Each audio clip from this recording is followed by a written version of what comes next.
अस्सलाम वालेकुम everyone, welcome back to green tech solar Pakistan. Fawad, 2024 का साल गुजर चुका है, आज 2025 की पहला दिन है।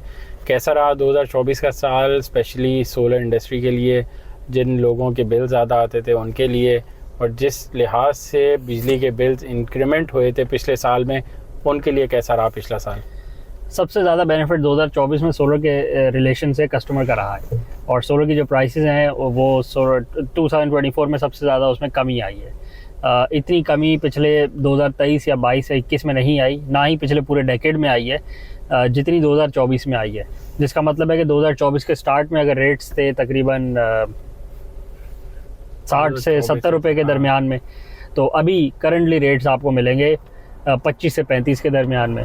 तो अगर आप उसको कंपेयर करेंगे तो मोर देन 50% का डिक्लाइन है, और विद इन अ ईयर आया है। ये भी नहीं है कि 5 सालों में जी आराम से प्राइसेस में कमी आई हो, एक ही साल के अंदर आपको प्राइसेस में इतना मेजर डिफरेंस नज़र आया है। दूसरी बात यह है कि जो 25 से 35 रुपए का रेट है, ये कोई ऐसा नहीं हुआ कि अभी पिछले हफ्ते हुआ हो, इसको भी हुए हुए 3-4 महीने हो गए। तो जिसका कहने का मकसद है कि ये आपको टोटल जो प्राइस में कमी देखने को मिली है, ये 6 से 8 महीने के दरमियान में मिली है। तो उसमें कंज्यूमर को बेनिफिट ये मिला है कि जहाँ सोलर पैनल की कॉस्ट अगर 10 लाख रुपए पहले उसको पड़ती थी, तो अब उसको वही कॉस्ट 4-4.25 लाख में उसका काम हो जाता है। बाकी सिस्टम, बाकी कंपोनेंट्स जो हैं उनका सोलर पैनल से रिलेशन नहीं है।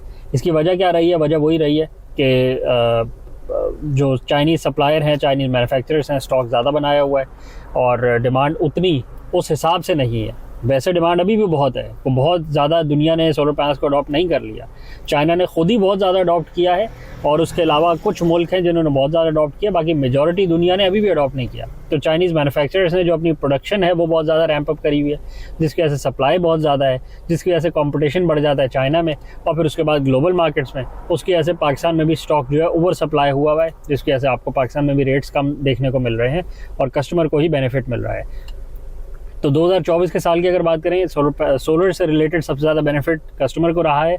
उसकी वजह से अब कितना ट्रांसलेट हुआ है सोलर अडॉप्शन में, तो फ़र्क तो पड़ा है, बट उसमें एक नुकसान ये भी हुआ है कि जब कॉन्स्टेंटली प्राइसेस कम हो रही होती हैं, तो कंज्यूमर भी अवॉइड करता है सोलर को अडॉप्ट करते हुए कि मैं ये ना हो कि महंगा ले लूँ, 15-20 दिन और देख लेता हूँ, रेट थोड़ा और नीचे आ जाएगा।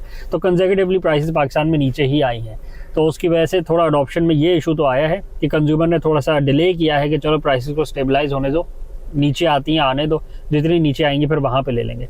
But on the other hand solar की अडॉप्शन तो बढ़ी है पाकिस्तान में, और सोलर ज़्यादा लोगों ने अडॉप्ट किया है, क्योंकि जो बाकी कॉस्ट है प्रोडक्शन की, मैन्युफैक्चरिंग की, ऑपरेशन की, वो बढ़ती जा रही है। बिजली का बिल बढ़ता जा रहा है, टैक्सेस बढ़ते जा रहे हैं, वेजेस बढ़ती जा रही हैं, रॉ मटेरियल का इनपुट बढ़ता जा रहा है, और बाकी जो कॉस्ट है ऑपरेट करने की वो बढ़ती जा रही है। बट उसके अगेंस्ट में अगर आप देखें सोलर पैनल्स की प्राइस नीचे आ रही हैं, तो अगर आपको अपने बिजनेस को फ्लोट करवाना है, या उसके प्रॉफिट्स को मेंटेन करना है, या उसमें थोड़ा सा इजाफा करना है, तो आपके पास यही ऑप्शन बचता है कि आप सोलर को अडॉप्ट कर लें। उसके से आपकी जो एनर्जी की इनपुट होती है, बिजली का बिल होता है, वो आप कम कर लेते हैं, ठीक है। और उसके अगेंस्ट में बेनिफिट आपको मिल जाता है कि डिक्रीजिंग कॉस्ट के साथ आपने एक चीज़ को अडॉप्ट किया जिसने आपके बिजनेस को सर्वाइव करवा दिया। और इन बेस्ट के सिनेरियो अगर आपने टाइमली डिसीजन ले ली, तो फिर बिजनेस को सर्वाइव नहीं करवाया, बिजनेस के प्रॉफिट्स में इंक्रीमेंट करवा दिया। तो ये पाकिस्तानी कंज्यूमर को तो बेनिफिट मिला है, और बहुत सारे लोगों ने अडॉप्ट भी करा है, बहुत सारे लोगों ने अभी भी नहीं करा। ये चाइनीज़ मॉड्यूल्स की जो प्राइसेस कम हुई हैं, उसका इफेक्ट सिर्फ पाकिस्तान तक रहा है या बाकी दुनिया में भी आ गया?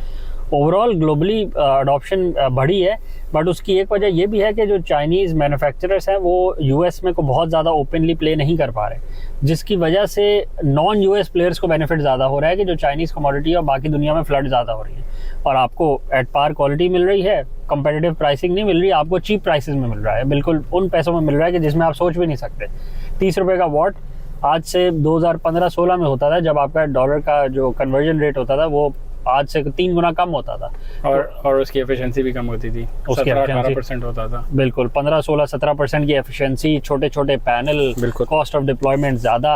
और आज अगर आप कंपेयर करेंगे तो आपको इतने बड़े बड़े सोलर पैनल्स मिल रहे हैं, डिप्लॉयमेंट कॉस्ट भी कम है, नंबर ऑफ कंपोनेंट्स भी कम है, तो उसमें आपको बेनिफिट एज ए यूज़र बहुत ज़्यादा मिलता है। तो ग्लोबली सबको ही फ़ायदा हो रहा है, और इस सारे फ़ायदे को सिर्फ पाकिस्तान ने नहीं उठाया, हर कंज्यूमर ने उठाया है, हर इंडस्ट्री ने उठाया है। बहुत सारे मुल्क तो टोटली कन्वर्ट कर रहे हैं रिन्यूएबल्स की तरफ। पाकिस्तान में तो स्टेट लेवल पर कोई काम नहीं हो रहा। अफ्रीका भी बहुत ज़्यादा, आपको अगर आप देखें तो बहुत ज़्यादा रिन्यूएबल की तरफ जा रहा है। रिवर्स के ऊपर सोलर पैनल्स की इंस्टॉलेशन हो रही है, घरों के ऊपर हो रही है। हाइब्रिड में वहाँ भी बहुत ज़्यादा लोड शेडिंग का इशू है, तो वहाँ हाइब्रिड का बहुत ज़्यादा काम हो रहा है। पूरे कॉन्टिनेंट की मैं बात कर रहा हूँ। और सबसे ज़्यादा ये जो आपके गल्फ कंट्रीज़ हैं, इधर भी बहुत ज़्यादा हो रहा है, जबकि उनके अपना पेट्रोल निकलता है, अपना सारा अपना फ्यूल निकलता है। उसके बावजूद बहुत सारे war torn countries, Yemen Syria की भी बात हो रही है कि वहाँ भी जो 50 किलोवाट या 100 किलोवाट या के जो इन्वर्टर्स आते हैं हाइब्रिड, जो कि पाकिस्तान में इतने ज़्यादा अडॉप्ट नहीं होते। बिल्कुल, हर कस्टमर, हर कंज्यूमर सोचता है कि इतनी ज़्यादा कॉस्ट में क्यों बेयर करूंगा 50 किलोवाट का हाइब्रिड इन्वर्टर लगवाते हुए। मेरा ख्याल है से भी ज़्यादा अभी वो झिझक है ज़रा हाइब्रिड की तरफ, कि जी बैटरीज और हाइब्रिड और ये वो समझ नहीं आती। वहाँ हमसे 10 गुना ज़्यादा रैपिडिटी से काम हो रहा है। इवन दो कॉन्फ्लिक्ट जोन्स है, लड़ाई झगड़े ज्यादा हैं, वॉर टॉन बहुत सारे एरियाज, बट जिस बिजनेस को सर्वाइव करना है, जिसको अपॉर्चुनिटी दिख रही है, वो इन्वेस्ट भी कर रहा है और उसमें इंक्रीमेंट भी कर रहा है। बिल्कुल। जबकि पाकिस्तान जहाँ पे उस तरह की ना वॉर टॉन एरिया है, ना ही उस तरह का कॉन्फ्लिक्ट है, बट स्टिल कंज्यूमर का मसला है कि कंज्यूमर को वो चीजें भी समझ नहीं आ रही। बिल्कुल। जबकि ओवर टाइम आप देखेंगे कि लगेगा वही। जबकि लोड शेडिंग भी है, आपके ग्रिड की इंस्टेबिलिटी भी है, नेट मीटरिंग भी बंद हो जानी है, नेट मीटरिंग के रेट्स में भी मसला होता है। हर 2 दिन बाद नई खबर निकल रही होती है नेट मीटरिंग को, ये हो गया वो हो गया। और वहां भी कंज्यूमर आज भी नेट मीटरिंग से ही जुड़े रहने को राजी है। उसकी वजह यही है कि वो सिर्फ दूसरों को देख रहा है कि उसने आज से 5 साल पहले नेट मीटरिंग कराई थी, उसने आज से 10 साल पहले कराई थी, तो मैं आज 2024 में करा लेता हूँ। बिल्कुल। तो कंज्यूमर खुद नहीं अपने एंड पे सोच रहा, वो किसी को फॉलो कर रहा है, इसलिए वो सही डिसीजन पे नहीं पहुंच पा रहा है। बिल्कुल। वीडियो अगर आपको करें, चैनल को लाइक करें, सब्सक्राइब करें, ज़्यादा शेयर करें, कमेंट्स में बताएं 2024 में सोलर अडॉप्शन आपकी नज़र में कितनी हुई है।